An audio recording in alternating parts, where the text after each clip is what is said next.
teman-teman, kembali lagi bersama kami di podcast KMI BAUK Provinsi Gorontalo. Jadi teman-teman, kali ini kita akan membahas salah satu mahasiswa yang berhasil lolos di pertukaran mahasiswa Merdeka. Dan dia juga adalah salah satu penulis buku.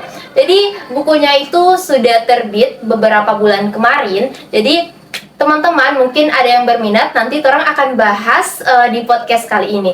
Jadi mungkin teman-teman sudah tidak sabar lagi siapa sih penulis, siapa sih bintang tamu kita pada podcast kali ini.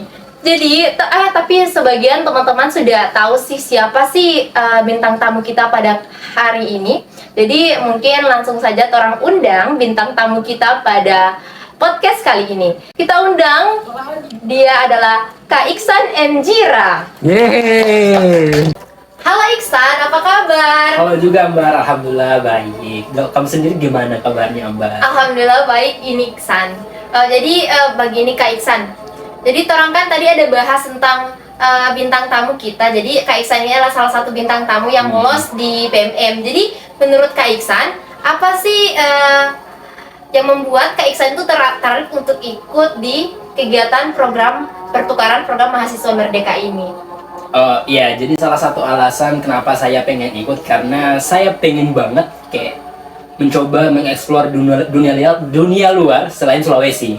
Saya pengen ke Jawa pada saat itu, tapi nyatanya saya lolosnya itu di Sumatera, Ambar, seperti itu. Jadi salah satu alasannya yaitu saya pengen mengeksplor sesuatu di luar daripada Sulawesi.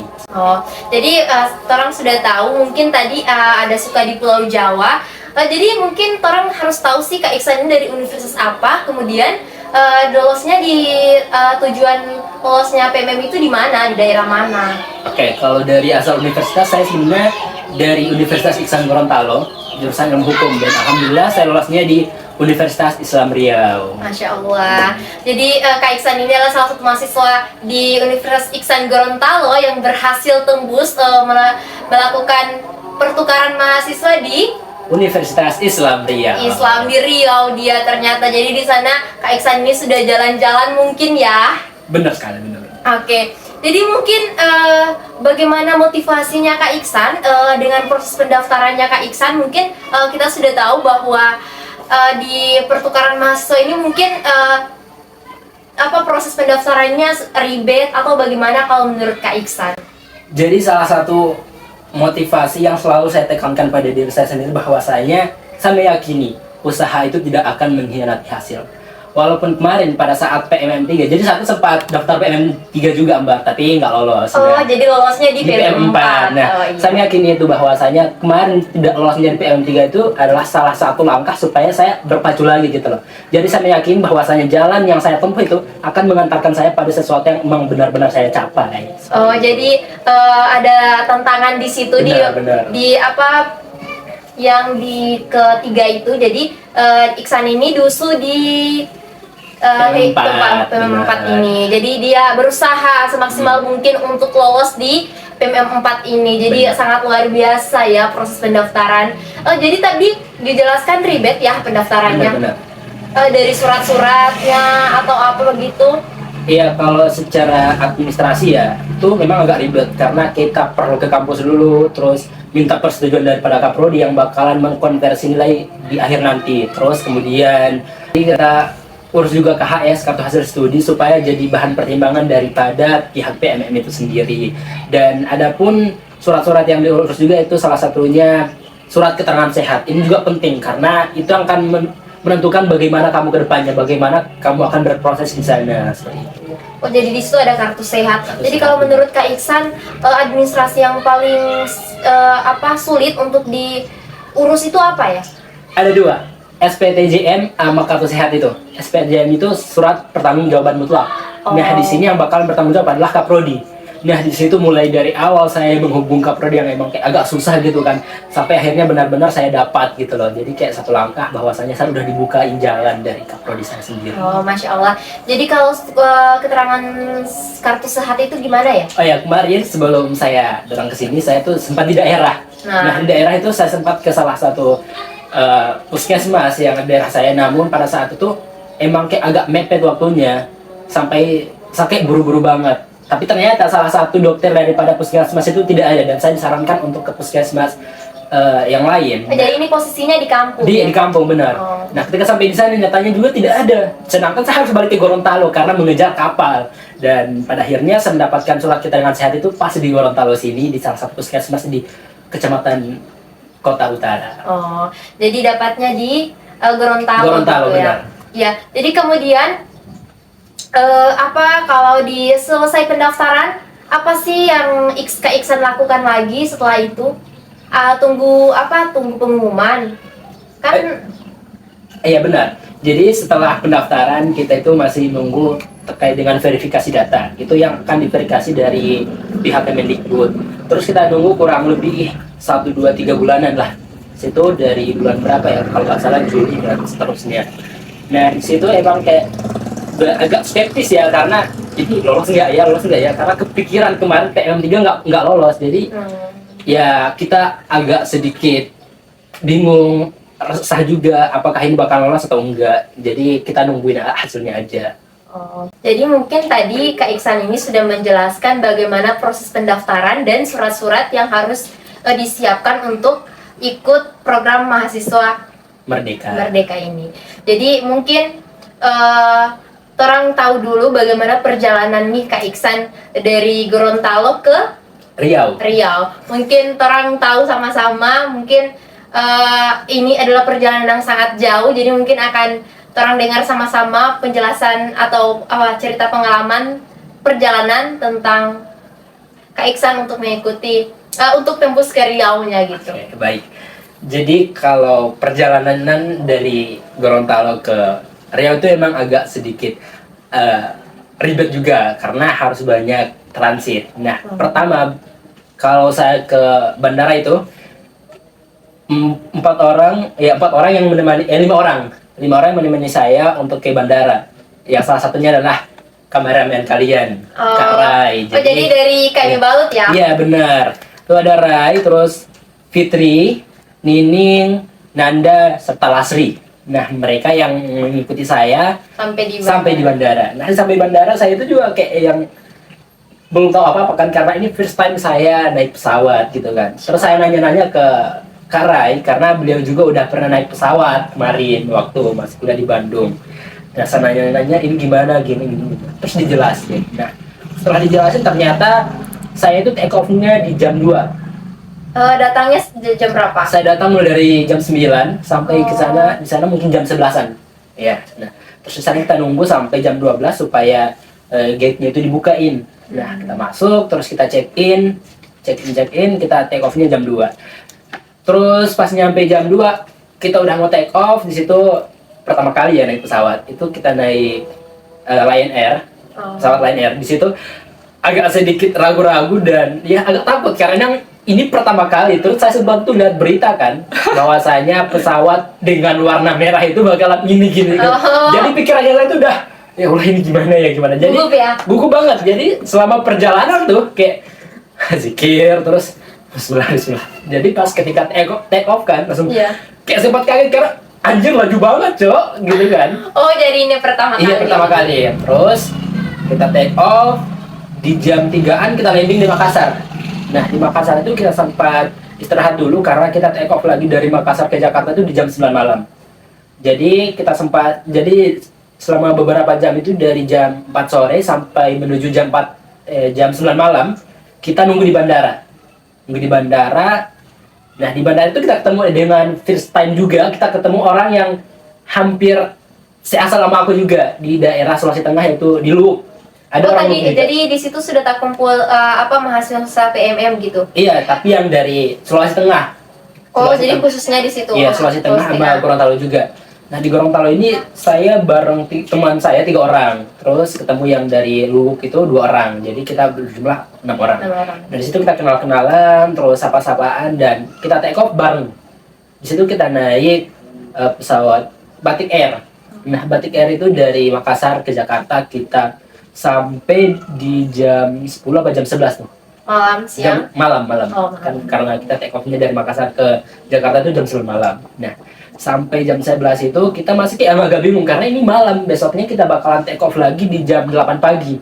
kayak mau tidur di mana, karena kan ini pertama kali menginjakkan kaki di Jakarta gitu loh, sampai pusing ini bisa nggak ya tidur di musola bandara. Sampai salah satu teman kita yang emang berasal dari Gorontalo juga, namanya Khairul. Hai Khairul. Jadi Khairul itu ternyata punya abang di Jakarta. Nah, dia ngajak kita buat nginep di sana. Jadi kita kayak, wih bagus lah, yang penting kayak ada orang dalam. Alhamdulillah. Dan dia juga sama-sama sama aku tuh di Universitas Iksan Gorontalo, tapi jurusan ilmu komunikasi. Di angkatan 21. Aku angkatan 22. Nah, sampai di sana kita nginep. Ternyata abangnya itu act of service banget dan baik banget sama kita. Jadi kayak nggak pandang bulu. Terus kita diajakin makan, terus diajak jalan-jalan terlebih dahulu, terus tempat tidurnya disiapin, pokoknya baik banget gitu. Sampai di keesokan harinya di pagi jam 5-an setelah kita sholat subuh, kita udah dibangunin, sarapan, kita prepare buat ke bandara. Karena kata abangnya itu di jam 6 tujuan itu udah macet. Gitu. Jadi kita ngejar supaya nggak kena macet gitu loh. Iya. Berangkat pesawatnya kapan? Jam 8 malam. Jam 8 pagi. Oh, jadi 2 jam lah dalam perjalanan. Iya, gitu. Sampai kita ke bandara. Nah, sampai di bandara kita belum yang langsung nunggu di gate, kita mampir ke salah satu kantin bandara. Di situ kita sarapan lagi karena sarapan di tempatnya Bang Irol tadi belum sempat yang emang kayak kenyang banget ya. Iya. Jadi kita sarapan, setelah itu kita nunggu waktu kurang lebih 15 menit take off. Nama kita ternyata udah dipanggil beberapa kali, ternyata kita itu nggak dengar. Jadi 15 menit lagi take off, kita belum masuk di pesawat, ternyata itu udah disuruh masuk. Terus disebutin nama kita satu-satu. Iksan, Khairul, itu nama kita, Cok. Jadi kayak langsung agak panik, terus kita lari-lari. Terus ternyata di Bandara Soekarno-Hatta ini, itu yang memang ribet banget, karena jauh banget dari gate 1 ke gate berikutnya itu jauh banget. Terus sempat juga kita salah gate. Ternyata pesawat yang kita udah mau naik di pesawat ternyata pesawat yang kita tumpangi itu mau ke Jayapura. Padahal tujuan dari Jakarta itu ke Riau. Terus nanya ke pramugarinya, Mbak ini ke Riau ya? Enggak. Ini ke Jayapura. Ke Jayapura. Kalau ke Riau tuh udah pindah di gate 3 kalau nggak salah. Jadi jauh? Iya, jauh lagi balik lagi. Ternyata di gate 3 tuh udah dilewatin. Karena kita pertama kan di gate 5 ya. Udah dilewatin, udah balik lagi ke 3. Jadi jauh sekali. Jauh sekali. Jadi setelah dari Jakarta, kita naik Batik Air lagi ke Riau. Nah, itu kurang lebih jam 8 berangkat, jam 11-an kita sampai. 3 jam lah gitu. Jam 11 kita sampai, di situ udah ada koordinator PM4 UIN di sana yang jemput kita, Bapak Ivan. Terus dia ngumpulin kita. Kita ini kan kloter kedua ya, kloter kedua. Terus beliau ngumpulin kita, ngajakin kita ke asrama. Nah, jadi untuk mahasiswa PMM UIR yang laki-laki tuh udah disiapin akomodasi tepatnya di asrama. Mereka harus di asrama supaya mengkoordinasi satu dengan lainnya tuh lebih mudah. Karena dari kampus yang menyediakan seperti itu, gambar perjalanan dari Gorontalo sampai ke Riau. Jadi kalau sampai di Riau itu dipisahkan ya? Iya benar. Kloter-kloternya. Iya. Kalau kloter pertama itu rentannya tuh dari Jawa sama Kalimantan. Yang Sulawesi kloter kedua, dan saya kloter kedua karena Sulawesi. Oke, jadi Kak Iksan ini berapa hari ya dalam perjalanan? Iya. Kurang lebih 2 hari. 2 hari ya. Karena sempat nginep juga di Jakarta kan, seperti itu. Jadi dari Gorontalo ke Riau itu hanya 2 hari ya? 2 hari, benar. Jadi mungkin tadi Kak Iksan ini sudah jelaskan perjalanan dari Gorontalo ke Riau-nya. Jadi tadi mungkin Kak Iksan sudah menjelaskan bagaimana pengalaman perjalanan dia menuju ke Riau, dari Gorontalo menuju ke Riau. Jadi orang akan ketahui bagaimana pengalaman akademis dia di kampus tujuan. Jadi mungkin ada bagaimana metode pengajaran dari kampus awal ke kampus tujuan, mungkin ada perbedaan. Yang jadi gimana itu Kak Iksan? Jadi kalau untuk perbedaan secara akademisi saya nggak tahu ya kalau di fakultas lain, tapi yang saya dapati di fakultas hukum, karena saya mengambil kan prodi hukum. Situ kita 15 menit sebelum pembelajaran dimulai kita harus belajar materi yang akan kita bahas pada hari itu juga. Jadi itu itu selalu di kampus tujuan atau masih di kampus awal di kampus tujuan. Oh, di kampus tujuan. Jadi itu bedanya ya? Bedanya. Karena kalau di kampus awal tuh ya emang kita pas belajarnya itu pas ketika dosennya udah ngasih materi gitu. Sedangkan kalau di UIR tuh kita 15 menit sebelum pembelajaran dimulai, kita emang disuruh dipacu untuk memahami materi yang akan diberikan pada hari itu juga. Nah, seperti itu. Kemudian secara pembelajaran, kita juga hampir sama kalau metode pembelajarannya. Mungkin ada presentasi dan pengumpulan tugas itu kita pakai metode yang kemarin-kemarin, itu tulis tangan seperti itu. Jadi mungkin hampir sama, tapi perbedaannya adalah seperti yang saya katakan tadi, 15 menit sebelum pembelajaran dimulai, kita dipacu untuk memahami materi yang akan dibawakan pada hari itu juga. Seperti itu. Jadi mungkin kalau di bagian pengalaman akademis itu hampir sama, dengan kampus awal. Jadi mungkin kalau pengalaman tentang non akademis kayak kegiatan sosial apa sih yang dilakukan ke mahasiswa program pertukaran mahasiswa MRDK ini? Jadi kita di setiap minggunya itu tepat di hari Sabtu ada program yang namanya Modul Nusantara. Nah, Modul Nusantara ini kita itu mengeksplor daerah yang memang menjadi kebudayaan daripada daerah itu sendiri. Jadi kita mempelajari kebiasaan, terus adat istiadat, kemudian peninggalan-peninggalan ataupun sejarah daripada daerah itu. Jadi itu setiap minggu. Setiap hari Minggu atau setiap hari Sabtu, tapi ya setiap minggu tapi di hari Sabtu. Iya.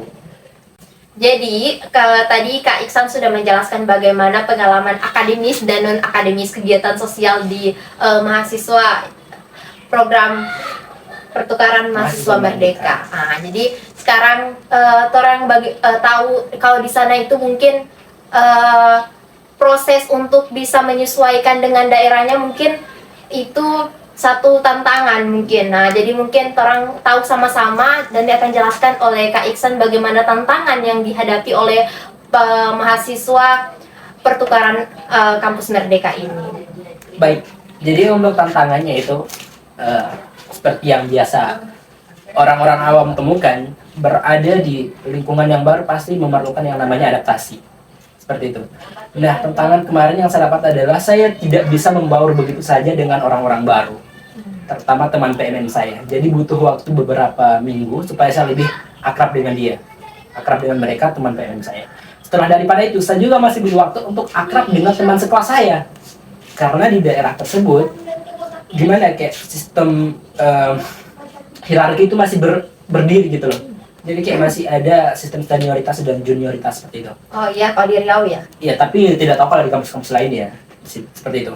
Nah, tapi yang alhamdulillahnya, saya tidak mendapat tantangan seperti itu, tidak mendapat hal semacam itu. Tapi yang saya ketahui seperti itu, karena salah satu dosen mengatakan seperti itu. Kalau di daerah itu, tepatnya di kampus itu masih berlaku hal semacam itu, hierarki. Dan lain daripada itu, saya juga harus menyesuaikan dengan adat dan kebiasaan daripada daerah itu. Mungkin dari gimana ya, kayak misalkan lebih dominan suku Melayu ya, jadi kayak kekentalan daripada keislaman itu masih berdiri tegak gitu loh. Jadi kayak emang tiba waktu sholat emang kita dipacu untuk sholat dulu, tinggalkan dulu apa yang memang seharusnya kamu tinggalkan. Jadi kayak nilai keislamannya memang bisa dibilang tinggi seperti itu.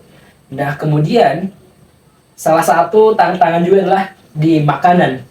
Saya tidak bisa merespon dengan cepat karena emang makanan di sana agak berbeda dengan di sini. Iya. Kalau di sana dominan itu lebih ke santan gitu loh. Jadi kayak saya orang yang emang kayak menghindari semacam itu, jadi butuh waktu. Wah, ini kebanyakan santan, gimana ya kalau nggak makan santan ya berarti saya nggak bakal. Iya, seperti itu. Jadi saya butuh waktu untuk menyesuaikan diri di sana. Kemudian teman-teman juga yang emang agak sedikit kurang interaktif dengan mahasiswa PMN. Dan di sana mirisnya saya cuma dapat 2 teman dalam satu kelas itu, dan itu saya udah bersyukur banget. Walaupun nggak semuanya, tapi setidaknya udah ada orang dalam yang saya jadikan patokan untuk bertanya-tanya seputar kampus, terus daerah ini gimana. Karena emang di sana kayak kalau bukan kamu yang inisiatif sendiri ya siapa lagi? Kamu gak bakalan punya teman lagi gitu loh. Mungkin itu tantangannya. Kemudian kesan dan pesan terkait dengan PMM. Jadi kesannya mungkin saya sudah jelaskan dari awal hingga sekarang adalah saya mendapat teman baru. Itu relasinya. Terus itu adalah salah satu manfaat juga. Jadi kemarin saya berharapnya ketika saya lolos di Jawa, saya bakalan berinteraksi dengan orang-orang Jawa. Tapi ternyata pikiran salah. Karena kalau saya lolos di Jawa, otomatis teman-teman saya bukan dari Jawa. Dari Sumatera, Sulawesi, dan Kalimantan. Karena orang Jawa tidak bisa mengambil PMM di Jawa. Harus di luar Jawa. Nah, saya ketemu orang-orang Jawa di Sumatera, makanya itu salah satu kesan yang emang berkesan banget buat saya. Saya harus punya teman orang Jawa. Terus kemudian yang kedua, benefit-benefit yang saya dapatkan itu emang kayak memumpuni saya selama saya berada di sana. Termasuk akomodasi, kemudian uang biaya bulanan, dan transportasi untuk pulang balik gitu kan. Lanjut daripada itu, pesan saya untuk mahasiswa yang pengen daftar PMN, mungkin kalian bisa pantau terus ya. Saya juga sempat follow up terkait dengan pertukaran mahasiswa merdeka yang katanya dapat kode-kode itu PMN 5 bakalan diadakan. Jadi kalian pantau terus terkait dengan PMN di akun sosial media mereka, yaitu pertukaran mahasiswa merdeka. Di situ kalian akan dapat informasi mengenai PMN, terus gimana konsep pelaksanaan dan regulasi-regulasi yang diterapkan dari PMN sendiri. Seperti itu. Jadi mungkin itu dari Kak Iksan ya. Jadi mungkin teman-teman yang ingin mengikuti atau suka sekali mengikuti pertukaran mahasiswa merdeka ini, mungkin langsung hubungi saja Kak Iksan. Jadi mungkin di sini belum kurang lengkap dengan penjelasan, mungkin datang langsung dong hubungi Kak Iksan, bilang saya mau tanya tentang detailnya begitu. Jadi mungkin teman-teman yang ingin ikut program pertukaran mahasiswa merdeka ini, silakan hubungi Kak Iksan. Dia adalah mahasiswa yang sangat luar biasa. Oh ya, tadi orang ada singgung bahwa Kak Iksan ini adalah salah satu penulis buku. Jadi dia sudah bisa menerbitkan satu buku hasil karyanya dia sendiri. Jadi mungkin teman-teman perlu kita ketahui bahwa bukunya itu sudah ada juga di sini dan kita akan ulas bersama-sama oleh Kak Iksan. Jadi mungkin teman-teman yang para penonton yang suka menulis tapi tertunda dengan proses penerbitannya, mungkin akan dijelaskan, kita dengar sama-sama pengalaman cerita proses pengeluaran penerbitannya buku dari Kak Iksan. Mungkin kami persilakan untuk Kak Iksan. Oke, terima kasih Kak Ambar. Ini boleh nggak saya ceritain dari awal sampai akhir penulisan? Boleh sekali, penonton itu menunggu Kak Iksan untuk menceritakan bagaimana proses penerbitannya sampai dengan memilih judulnya. Mungkin ada kisah yang terpaut dengan judulnya gitu. Oke, jadi terima kasih Kak Ambar. Saya itu emang hobi menulis buku ya, pokoknya menulis aja gitu kan. Hobi menulis cerita sejak saya menduduki bangku SMP kelas 2. Masya Allah. Ya, dari bangku SMP kelas 2 itu udah hobi menulis, kemudian saya selaraskan dengan membaca. Tapi membaca ini bukan yang emang kayak buku ilmiah gitu, enggak. Bahkan terfokus buku cerita, novel iya, khususnya. Nah, kemudian saya menulis buku ini sejak saya semester 3 awal, saya bilang semester 2 akhir lah. Saya menulis buku ini itu tepatnya di sekretariat Kak Balut Provinsi Gorontalo. Jadi emang butuh waktu untuk prepare dan menyiapkan naskah-naskah yang bakalan diterbitkan. Jadi saya juga butuh waktu dan tempat yang emang nyaman gitu loh untuk penulisan daripada buku ini. Seperti itu.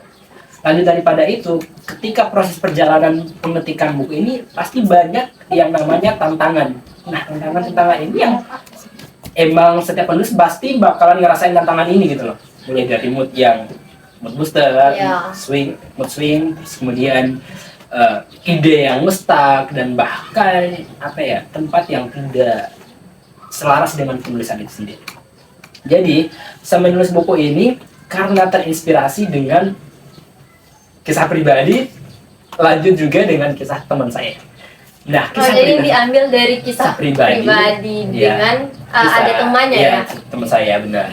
Nah, jadi mungkin sebelum saya masuk ke kisah tersebut, saya jelaskan terkait dengan buku ini, Senja yang Hilang, supaya lebih selaras ya.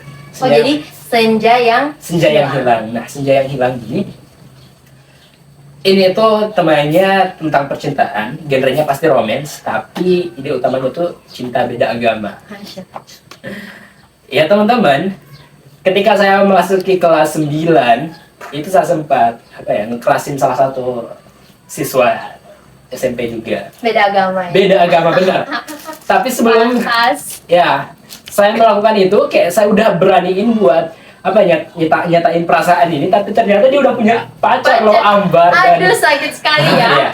Jadi kayak kita gugur sebelum berperang gitu loh. Nah, saya rasa kalau saya bukukan kisah saya itu nggak bakalan bisa sampai segini banyaknya gitu. Pasti bakalan singkat. Makanya saya mencoba hubungi salah satu teman saya yang emang punya kisah yang sama. Iya. Tapi mereka udah pacaran dan sampai sekarang masih pacaran dari kelas 10 sampai sekarang. Seperti itu. Nah, saya coba buat bukunya. Terus kenapa saya memilih judul Senja yang Hilang? Karena di sini endingnya itu bakalan set ending. Oh, jadi set ending ya? Set ending. Dua pemeran ataupun dua tokoh di buku ini akan meninggal. Kalau isi yang meninggal pertama itu cowoknya. Si cowoknya itu meninggal karena dibunuh karena orang tua si cewek ini. Terus si ceweknya ini meninggal Karena si cowoknya ini meninggal toh karena kayak dia frustasi. Kenapa?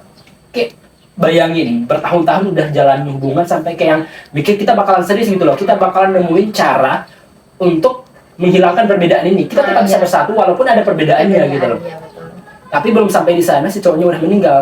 Sebenarnya si cewek ini nggak bakal mutusin buat bunuh diri. Pas dia tahu ternyata yang bunuh si cowoknya ini adalah ayahnya sendiri. Orang tua ya? Orang tuanya sendiri. Jadi kayak frustasi, kenapa orang yang aku percaya gitu loh tega membunuh apa ya, kayak kekasihku yang aku cintai banget gitu. Nah, si cowoknya ini meninggal itu dibunuh tepat di depan masjid. Sedangkan si ceweknya ini bunuh diri tepat di depan gereja.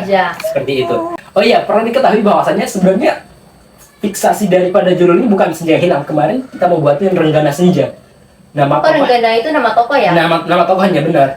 Tapi saya mikir kayak, aduh, kalau nama tokohnya kayak udah ketahuan kan? Iya, siapa kepo? Iya, kayak nggak bakalan kepo lagi orangnya gitu kan. Jadi saya buat yang judulnya Senja yang Hilang. Jadi pertanyaan ini Senja siapa ya? Ya, Senja ini si ceweknya itu, dia hilang. Dalam hal ini dia meninggal, makanya bilang seperti itu.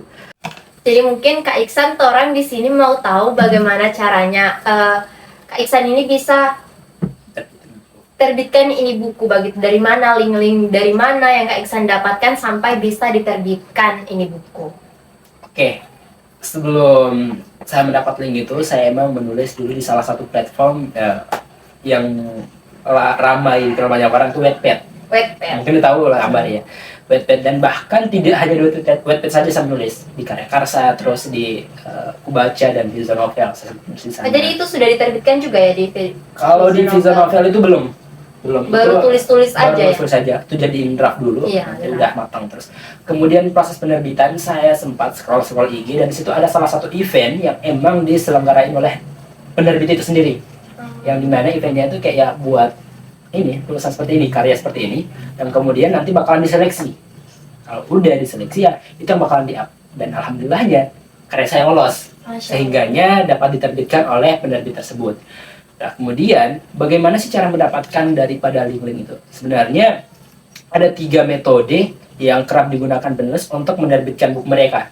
Yang pertama ada self publishing, kemudian yang kedua free publishing, dan yang ketiga apa ya, saya lupa namanya, tapi itu keuntungan juga ya. Jadi untuk self publishing ini adalah kita yang emang menawarkan untuk menerbitkan karya kita gitu loh. Nah, dimana pokoknya kayak apa ya, pendanaan daripada proses penerbitan mulai dari covering, terus layout dan lain sebagainya itu kita bayar sesuai dengan bagaimana cara mereka memproduksi buku itu. Nah, sedangkan kalau free publishing kita cukup store naskah aja. Nah, untuk covering ya cover memang kita yang buat. Nah, jadi kita cukup store naskah dan buat covering, selebihnya layout terus dan berikutnya terkait dengan pendanaan itu sudah tidak ada lagi. Mereka membiarkan kita untuk mendapatkan royalti juga. Oh, jadi yang pertama bayar ya, bayar. Yang kedua gratis. Nah, jadi di antara keduanya ada untung dan ruginya juga. Kalau yang pertama self publishing, untungnya kita bisa menentukan harga jual yang bakal kita patokan di buku tersebut. Nggak boleh ditentukan sendiri ya. Sedangkan kalau free publishing dari penerbit itu yang menentukan harga berapa yang akan dijual pada buku itu. Tapi gratis toh. Tapi gratis untuk kita itu. Terus kemudian yang ketiga, saya lupa apa itu ya namanya, tapi itu dari penerbit langsung yang menawarkan diri. Kamu udah punya naskah belum? Kalau kamu udah punya naskah, kamu free sama saya. Terus kamu yang tentuin harga jualnya. Terus benefitnya saya akan bayar kamu. Oh, jadi yang bagus nih yang ketiga itu. Tapi karena saya masih penulis baru ya, masukan baru ya, mungkin saya memilih untuk jalan-jalan yang emang mudah aja dulu. Iya, gratis aja dulu. Saya milih free publishing karena pada saat itu saya lolos daripada event tersebut, makanya dikategorikan sebagai free publishing karena sama sekali tidak ada pendanaan yang keluar dari saya. Mungkin link-linknya bisa saya cantumin di bawah ini, itu lihat ya. Ya, jadi teman-teman bisa lihat ya link. Nebula Publisher. Nah, itu untuk penerbit daripada buku saya. Jadi nanti di link ini sudah ada pilihan ya? Iya, Ada yang benar. gratis bayar sama yang Kalau yang proses yang ketiga ini yang emang agak ribet karena ini banyak banget keuntungan daripada proses penerbitan yang ketiga ini. Iya. Nah, kita menyetor naskah itu entah 3 atau 4 bulan itu lama banget baru dibalas chat kita ataupun komunikasi kita gitu loh. Oh, lambat Lambat banget. Itu yang emang kenapa tidak banyak orang memilih jalan tersebut karena emang nggak sabar nunggu gitu loh. Iya, iya, betul. Tapi kalau orang yang sabar nunggu kemudian karyanya di-ACC, benefitnya banyak banget, keuntungan buat dia. Makanya saya sebagai seorang penulis yang emang masih awam di dunia literatur, jadi saya memilih yang kedua itu, yang free publishing. Kalau yang free publishing itu dia menunggu berapa lama sih supaya bisa diterbitkan? Oke, free publishing itu kemarin kan Menunggu berapa lama? saya sempat buat coveringnya. Setelah saya buat coveringnya, terus setelah naskah mereka ada yang namanya proses penggarapan. Penggarapan. Mereka menggarap naskah tersebut. Jadi kemarin kalau tidak salah mungkin sekitar 4 mingguan, 1 bulan. Itu lumayan cepat. Oh, 1 bulan ya? Iya, 1 bulan. Tapi dengan harus hati-hati. Kalau kamu punya typo itu nggak bakalan dibenerin. Oh, langsung ya? Dia langsung cetak Tidak aja. diperiksa ya? Tidak diperiksa. Makanya kita emang harus fokus Teliti. teliti banget agar sekiranya di naskah tersebut tidak ada yang typo. Itu bedanya lagi kalau dengan yang self publishing. Kalau self publishing, kalau ada yang typo dibenerin. Iya, jadi kayak self publishing dan free publishing lebih cepat yang free publishing karena cacat-cacat udah nggak diperiksa lagi. Jadi itu teman-teman. Jadi mungkin tadi terang so ada singgung tentang linknya. Nanti kalau teman-teman yang ingin mau suka menulis, terus ada penasaran tentang link pendaftaran, proses penerbitannya, mungkin teman-teman harus telusuri link ini. Terus boleh pilih yang metode kedua kayaknya deh yang masih gratis. Jadi orang pemula bisa menggunakan yang gratis-gratisan dulu Kak Iksan ya. Jadi orang tidak dipungut biaya. Orang juga kan mahasiswa, jadi perlu pertimbangan tentang ekonomi keuangan gitu.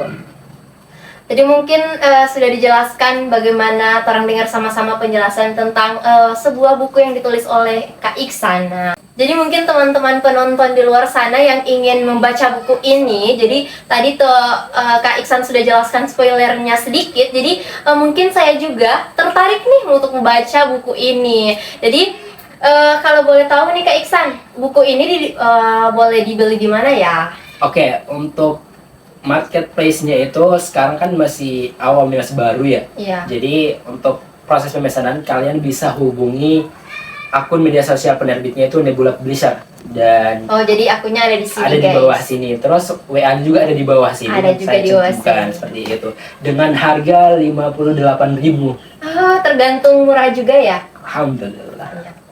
Jadi teman-teman kalau yang ingin mau beli buku ini dan baca, mungkin teman-teman langsung kunjungi nomor di bawah ini dan WA di bawah ini. Jadi teman-teman di sini harganya itu 58.000 itu dari Kak Iksan. Jadi mungkin Kak Iksan boleh kasih motivasi para penonton untuk bagaimana untuk bisa menulis buku ini. Jadi salah satu motivasi yang emang saya terapkan dari dulu ya. Jadi kurang lebih seperti ini. Dengan membaca kamu akan mengenal dunia, tapi dengan menulis dunia akan mengenal kamu. Seperti itu. Jadi itu salah satu motivasi dari Kak Iksan. Jadi mungkin teman-teman sekalian para penonton, jadi tadi orang sudah dengarkan bagaimana pengalaman perjalanan PMM-nya Kak Iksan dengan dia adalah seorang penulis. Mungkin teman-teman sudah tahu tentang bagaimana proses PMM itu dengan cara memotivasi teman-teman untuk bisa menulis. Jadi mungkin teman-teman sekian dulu podcast dari kami Baut Provinsi Gorontalo. Sampai kita bertemu di podcast selanjutnya. Bye-bye. Tepuk tangan akan Kak Iksan.